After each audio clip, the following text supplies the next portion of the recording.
Day അമ്മ വിളിക്കുന്നുണ്ട്, അങ്ങോട്ട് പോകും. എന്തിനാ നിങ്ങളുടെ ചേട്ടത്തിന്റെ കുറ്റം പറയണ കേൾക്കാനല്ലേ? കുറ്റമാണെങ്കിൽ കുറവാണെങ്കിൽ അമ്മ വിളിച്ച് അങ്ങോട്ട് പോകും. ഇപ്പോഴാണെങ്കിൽ കുറച്ച് സ്നേഹമെങ്കിലും ഉണ്ട്, അതില്ലാതാക്കല്ലേ. ചേട്ടാ എന്ന് ഇവിടെ ഇരുന്നേ, എനിക്ക് കുറച്ച് കാര്യം പറയാനുണ്ട്. എന്ത് കാര്യം? ഒന്നിവിടെ ഇരിക്കേ. നിങ്ങളുടെ അമ്മ ഇപ്പനോട് കാണിക്കണ ഈ സ്നേഹമില്ലേ, അത് ചേട്ടത്തിലുള്ള വിരോധം കൊണ്ടാണ്. അവർ പ്രസവിക്കണവരെ അത് കാണും. അപ്പൊ ആ കാര്യത്തിൽ നീ സേഫാണ്. എന്തായാലും ഏട്ടത്തിൽ പ്രസവിക്കാൻ പോകുന്നില്ല. ആ കാലം വരെ എൻ്റെ അമ്മയ്ക്ക് നിന്റെ അടുത്ത് നല്ല സ്നേഹമായിരിക്കും.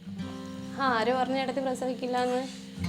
അവർ IVF ട്രീറ്റ്മെന്റ് തുടങ്ങാൻ പോവാ. സുധേട്ടൻ പറയുന്നിട്ട് വീട് വിട്ടിട്ടാണെങ്കിലും ട്രീറ്റ്മെന്റ് നടത്തുന്ന സുധേട്ടൻ പറഞ്ഞത്.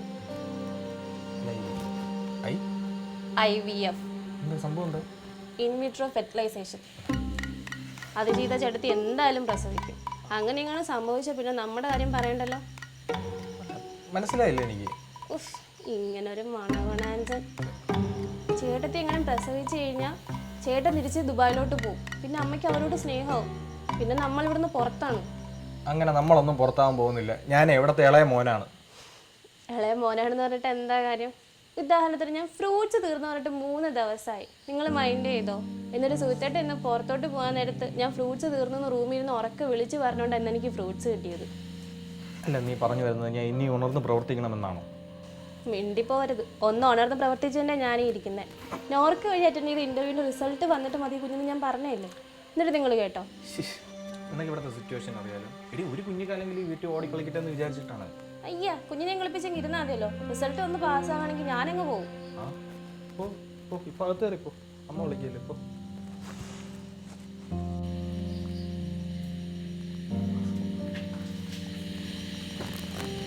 പാസ്സായി പോയി, നല്ല ജോലിയൊക്കെ എടുക്കട്ടോ.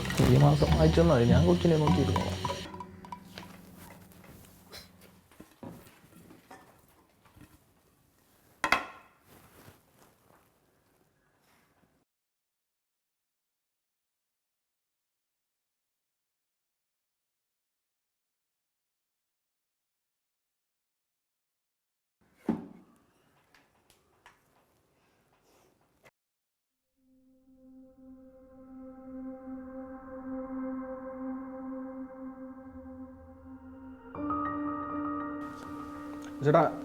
ചേട്ടൻ വീട് വയ്ക്കുന്ന കാര്യമില്ല, അമ്മ എടുത്ത് പറഞ്ഞായിരുന്നു.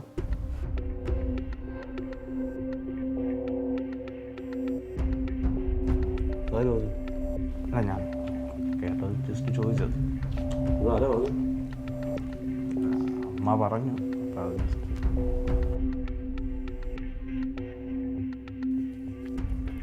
വീട് വയ്ക്കുന്നുണ്ടോ? നല്ല വില ഇട്ടിട്ട് വയ്ക്കണം. നിന്റെ ആരെങ്കിലും ഉണ്ടെങ്കിൽ പറ.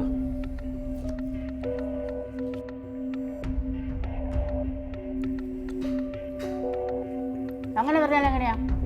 ഇവനും കൂടെ അവകാശപ്പെട്ടല്ലേ വീട്? വീടിനല്ല അവകാശം, വസ്തുവിനാണ്. താഴത്തെ 12 സെന്റ് ഇല്ലേ, അതങ്ങനെ എഴുതി കൊടുക്കണം. അല്ല, അപ്പൊ ഈ വീടിന് എനിക്കൊരു അവകാശമില്ല ചേട്ടാ. ഈ വീട് നിനക്കെന്തെങ്കിലും അവകാശമുണ്ടോ? അമ്മ ഒന്ന് പറഞ്ഞു കൊടുക്കുക.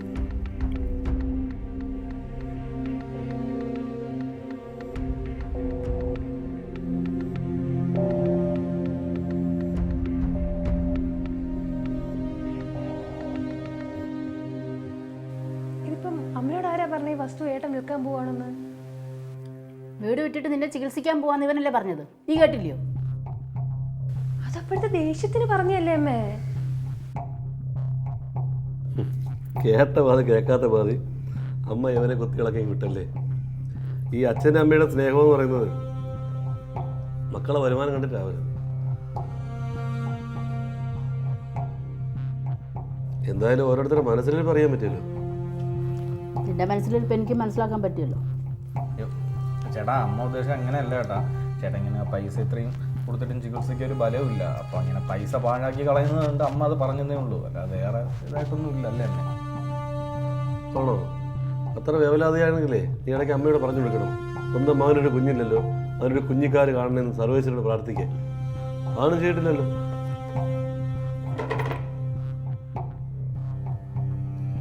ഒന്നുമില്ലെങ്കിലും ഇവരെ ആദ്യമായിട്ട് അമ്മയെന്ന് വിളിച്ച് ഞാനല്ലേടാ. ഞാനും അവരെ മോനല്ലേ. ചേട്ടാ കഴിക്കുക ചേട്ടാ.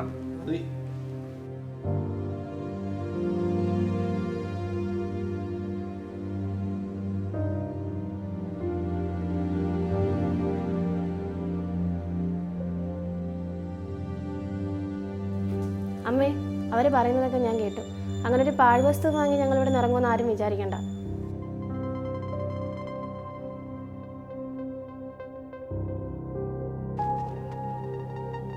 എന്നെ നോക്കണ്ട, അവളുള്ള കാര്യമാണ് പറഞ്ഞത്. അതുകൊണ്ടൊന്നും ഞാൻ പോകില്ല.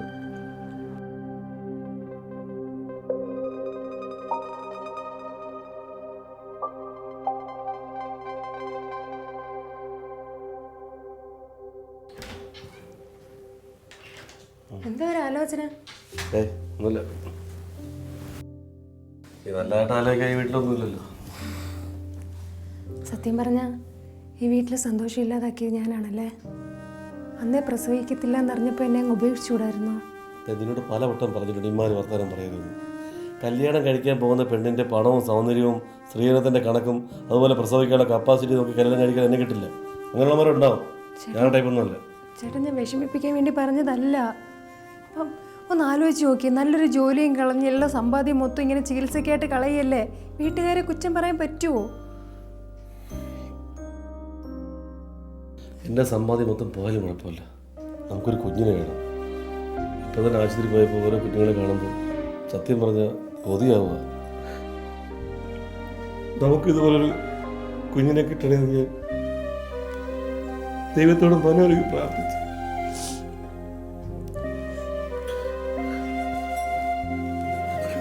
അങ്ങനെയൊന്നും പോകാൻ പറ്റില്ലല്ലോ. നമുക്കുണ്ടാവും നല്ലൊരു കുഞ്ഞ്.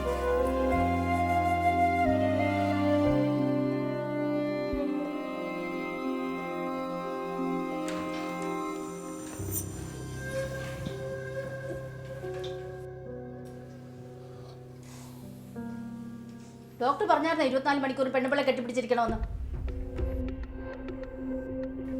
പറഞ്ഞായിരുന്നോ? ഇങ്ങോട്ട് ഇറങ്ങി വേണം.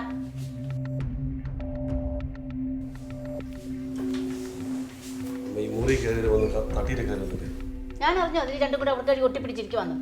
ഞാൻ അത് വേറെ ഒന്നിനുമല്ല. 24 hours കയറി കുത്തിയിരുന്ന ഈ വീട്ടിലെ ജോലിയൊക്കെ ആര് നോക്കും? അമ്മ ഞാൻ ചെയ്തോളാം. തലവേദന ആയതുകൊണ്ട് ഇരുന്ന് പോയതാ. എന്നാ അങ്ങോട്ട് അല്ലേ തലവേദന. അമ്മ എനിക്കൊരു പ്രധാനപ്പെട്ട കാര്യം പറയാനുണ്ട്. എന്താണ്? IVF-ന്റെ ട്രീറ്റ്മെന്റ് തുടങ്ങി കഴിഞ്ഞാൽ പിന്നെ നിഷയ്ക്ക് അധികം ജോലികളൊന്നും ചെയ്യാൻ പറ്റത്തില്ല. എന്തോന്ന് ട്രീറ്റ്മെന്റ്? IVF-ന്റെ. അയ്യടാ, ഈ വീട്ടിലെ ജോലിയല്ല ആര് ചെയ്യും? അതിപ്പോൾ ആരെങ്കിലും ഉണ്ടെങ്കിൽ ചെയ്യിച്ചോളാം. അധികം ബുദ്ധിമുട്ടാൻ പറ്റില്ല. ബെഡ് റെസ്റ്റ് വേണ്ട സമയമാണ്. Bed rest? ഞാൻ 2 പ്രസവിച്ചതാ. ഞാനൊരു ബെഡ് റെസ്റ്റ് ഒന്നും എടുത്തിട്ടില്ല. എന്നിട്ട് അതിന്റെ പരിഗണന നമുക്കില്ലല്ലോ. എൻ്റെ ഇത്രയും പരിഗണനയൊക്കെ പ്രതീക്ഷിച്ചാൽ മതി. പരിഗണന ഇല്ലെങ്കിലും കുഴപ്പമില്ല. ഇങ്ങനെ കുത്തുവാക്കൾ പറയായിരിക്കും. നമുക്ക് സൗകര്യമുണ്ടോ കേട്ടോ? ഞാൻ കുത്തുവാക്കൊക്കെ പറയും.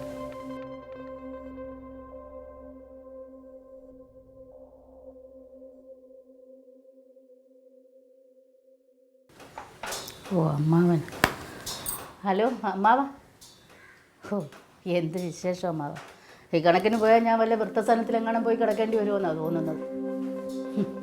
അങ്ങേര് മരിച്ചതിന് ശേഷം ഞാൻ ഈ പിള്ളേരെ വളർത്താൻ ഞാൻ പെട്ട പാട് ഇതൊക്കെ ആരോട് പറയാൻ. ഇന്നലെ വന്ന് കയറിയ അവളമാർക്ക് ഇത് വല്ലതും അറിയണോ? ആ ഇന്നലെ ആണെങ്കിൽ ഞാൻ മൂത്ത് ചേർക്കാൻ എന്നെ അടിക്കാൻ വന്ന അമ്മാവ. ആഹാ എന്ത് ചെയ്യാനാ. ശരി അമ്മാവൻ ഇടയ്ക്ക് ഇങ്ങോട്ട് ഇറങ്ങും കേട്ടോ. ഓക്കെ ഓക്കെ ശരി. എന്തിനാ അമ്മ നടക്കാത്ത കാര്യങ്ങളൊക്കെ ഓരോരുത്തരെ വിളിച്ച് പറയുന്നത്? അവർക്ക് ഏട്ടനെ പറ്റി എന്താ വിചാരിക്കുന്നേ? വിചാരിച്ച എനിക്കെന്ത് മണ്ണാങ്കട്ടയാ. വിചാരിക്കട്ടെ അങ്ങോട്ട്. വെറുതെ ഒന്നും അല്ലല്ലോ. അതിന് ഈ നുണക്കഥകളൊക്കെ ഇങ്ങനെ പറയേണ്ട കാര്യമുണ്ടോ? അമ്മ ഈ വായി വരുന്ന എന്തെങ്കിലുമൊക്കെ പറയുന്നുണ്ടല്ലേ ഏട്ടൻ ഇങ്ങനെയൊക്കെ പ്രതികരിക്കുന്നേ? ഞങ്ങളുടെ ചികിത്സക്കായിട്ട് എന്തെങ്കിലും 1 രൂപയെങ്കിലും ഈ കുടുംബത്തിൽ നിന്ന് ആരുടെങ്കിലും കയ്യിൽ ഞങ്ങൾ മേടിച്ചിട്ടുണ്ടോ? ഒരു വേട്ടൻ. എൻ്റെ കയ്യിൽ എവിടുന്നാണ് ഈ കാശ്? കാശ് ഉണ്ടായിട്ട് വേണ്ട തരാൻ. ആരാണ്ട് അച്ചടിച്ച് വെച്ചിരിക്കുന്നു അവിടെ ഭാര്യയെ കൊണ്ട് തരാൻ. അതമ്മേ, എന്താ? അല്ല എനിക്കൊരു ഹെൽപ്പ് വേണമായിരുന്നു കേട്ടോ. ഇതൊന്ന് കേൾക്കൂ. എനിക്ക് അമ്മ ഒരു 1000 രൂപ തരണം. 1000 രൂപ? എൻ്റെ ഇല്ലേ കാശൊന്നും? അമ്മ ഇല്ലെന്ന് പറയല്ലേ, എനിക്ക് അത്യാവശ്യമായിട്ട് നോക്കാം. അവൾക്ക് മരുന്ന് മേടിച്ചു കൊടുക്കണം, തരണം. എടാ എൻ്റെ ഇല്ലെന്നല്ലേ പറഞ്ഞത്. ഞാൻ തരാം ഇനിയാ പൈസ. അയ്യോടി നിന്റെ ഔദാര്യം ഒന്നും വേണ്ട. ഞാൻ കൊടുത്തോളാം എൻ്റെ ചെറുക്കനെ. ഇങ്ങോട്ട് മാറാം. കാശ് കൊടുക്കാം.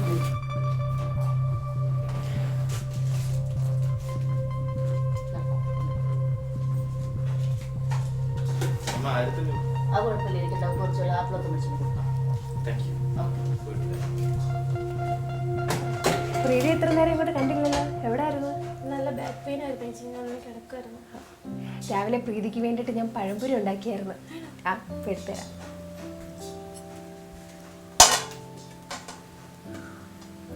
ദാ, കഴിക്ക്.